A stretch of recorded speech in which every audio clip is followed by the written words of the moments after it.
kebun untuk ketahanan pangan. Oke, sebagai pendahuluan, saya di sini bilangnya manusia ini sebagai aktor perubahan iklim. Kenapa seperti itu? Ada kan istilah mungkin kita semua tahu yang namanya aksi sama dengan reaksi gitu. Jadi sama seperti sikap kita gitu. Bagaimana kita bersikap atau kita beraksi, maka reaksi seperti itu juga lah yang akan kita dapat. Nah, sama juga ketika di lingkungan gitu. Sekarang manusia berlomba-lomba gitu ya dengan industri, pembangunan gitu, properti dan lain sebagainya, sehingga lahan hijau itu berubah menjadi tanaman hijau gitu ya, berubah menjadi gedung-gedung tinggi, gedung-gedung pencakar langit dan lain sebagainya, sehingga menyebabkan terjadinya perubahan iklim yang ada di muka bumi gitu. Nah, balik lagi gitu tadi gitu, karena sumbernya adalah manusia itu sendiri. Kita tahu bahwa semakin hari populasi penduduk di dunia tuh semakin meningkat.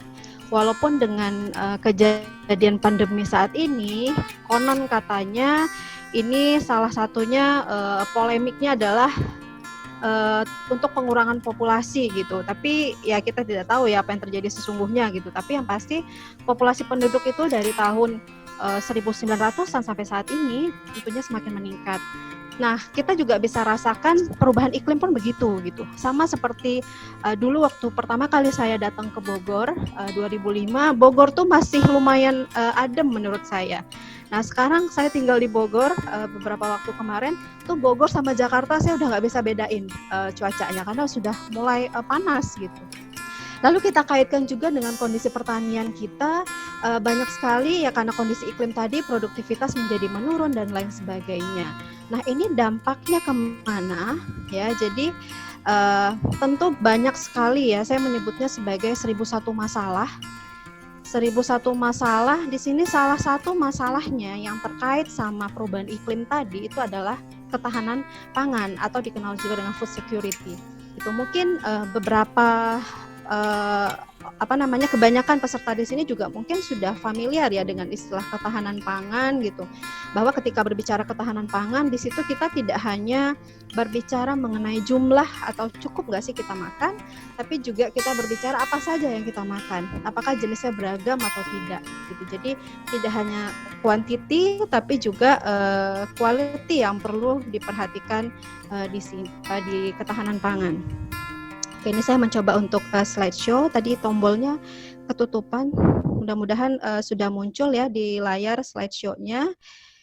Mohon maaf, ini kendala teknis di laptop. Oke. Nah, definisi ketahanan pangan itu apa sih?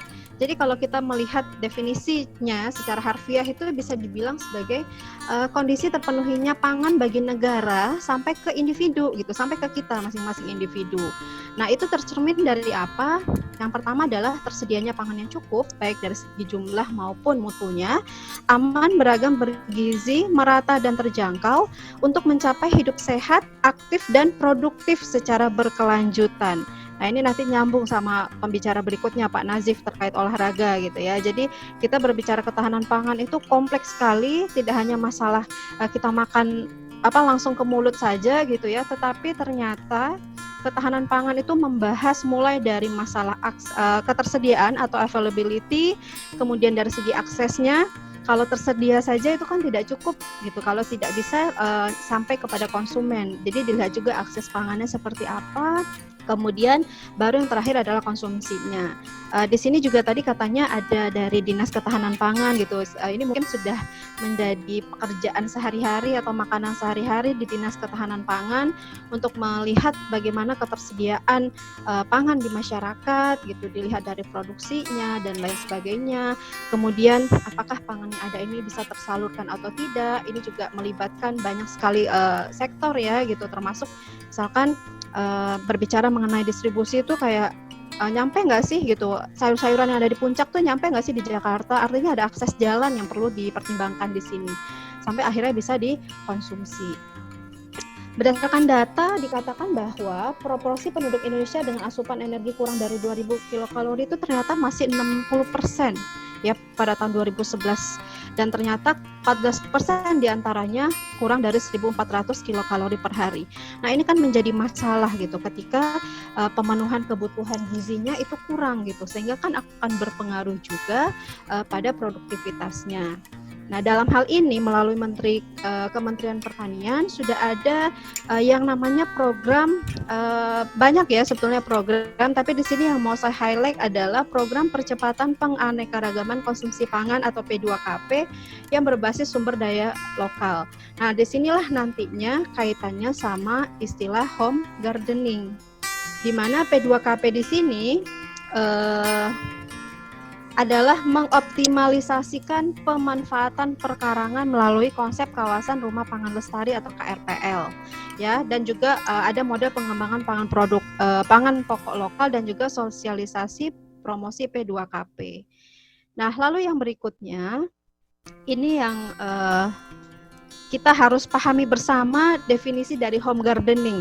Tadi kan programnya pemerintah adalah tanaman perkarangan, berarti kan home gardening. Tapi jangan sampai kita salah mendeskripsikan home gardening dengan rumah berkebun. Kalau rumah yang berkebun nanti jadinya seperti ini, ya, rumah dan sekitarnya semak belukar gitu. Bukan ini yang kita harapkan ya kalau home gardening itu, tetapi yang kita harapkan adalah seperti ini, yaitu adanya tanaman perkarangan, ya, yang ada di gambar. Mudah-mudahan suara saya dan juga slide selaras jalannya gitu, karena saya melihat ada kendala teknis sedikit di sini. Nah, ini adalah contoh home gardening. Nanti detailnya seperti apa sih home gardening yang baik, yang sesuai dengan konsep-konsep dari pertanian, itu akan lebih detail disampaikan oleh pembicara lainnya nantinya.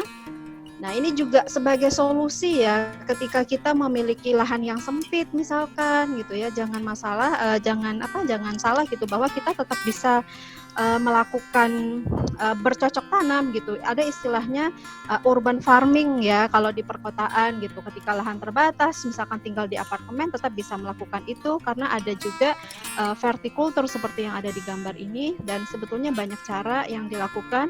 Ini foto yang saya ambil ketika saya melakukan riset di tahun 2013 ya, udah agak lama fotonya, dan ini adalah contoh-contoh kawasan rumah pangan lestari yang sudah diterapkan di wilayah Bogor. Mudah-mudahan program pemerintah ini tetap bisa berjalan sehingga peran kebun untuk ketahanan pangan itu bisa tercapai. Ini yang bisa saya simpulkan, yaitu ada 3. Dengan adanya kebun ini kita bisa menyumbang ketersediaan pangan baik bagi diri sendiri, keluarga, bahkan bisa dijual hingga ke masyarakat sekitar. Dan juga tentunya terkait dengan yang disampaikan oleh Pak Dudung tadi, bisa meningkatkan konsumsi zat gizi, serta ketika ini bisa dijual juga bisa meningkatkan perekonomian keluarga.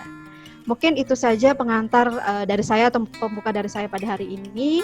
Terima kasih banyak atas perhatiannya. Kurang lebihnya saya mohon maaf. Assalamualaikum warahmatullahi wabarakatuh.